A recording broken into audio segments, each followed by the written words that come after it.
আমার মাননীয় মুখ্যমন্ত্রী যেভাবে মানুষের জন্য যে কাজ করেছে, মানে চিন্তা করা যায় না। অন্য স্টেটে আছে কিনা এটা আমরা বলতে পারবো না। আমরা জানি একদম জন্ম থেকে মৃত্যু পর্যন্ত যে পরিষেবাগুলো মাননীয় মুখ্যমন্ত্রী মমতা বন্দ্যোপাধ্যায় দিয়েছে, প্রতিটা বাড়িতে এমন কোনো প্রকল্প নেই যে কোনো বাড়িতে এই প্রকল্প নেই। এটা ভোটের পাইস নেই বারাবানিতে, কি বলবেন তার নিয়ে? এটা আমাদের মুখ্যমন্ত্রী মাননীয় মমতা বন্দ্যোপাধ্যায়কে ধন্যবাদ জানাবো যে এমন একটা ক্যান্ডিডেট আমাদের বারাবণীতে আমাদের দিয়েছে। এখনও পর্যন্ত বিজেপি প্রার্থী ঘোষণা করতে পারেনি। তো আস্থা আছে, ভরসা আছে বিধানদার উপরে।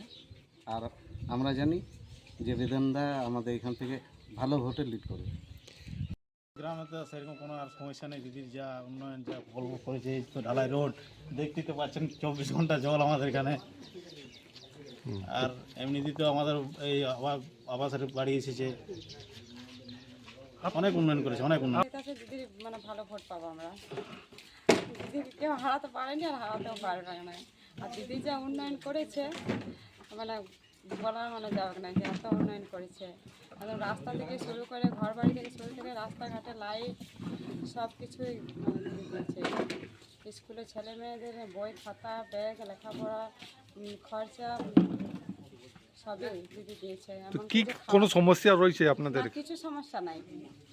দিদি যখন আমাদের সঙ্গে আছে তখন আমাদের কিছুই সমস্যা নাই। উন্নয়ন আছে নাই, উন্নয়নে আমরা সবাই খুশি, উন্নয়নে সবাই আমরা খুশি আছি।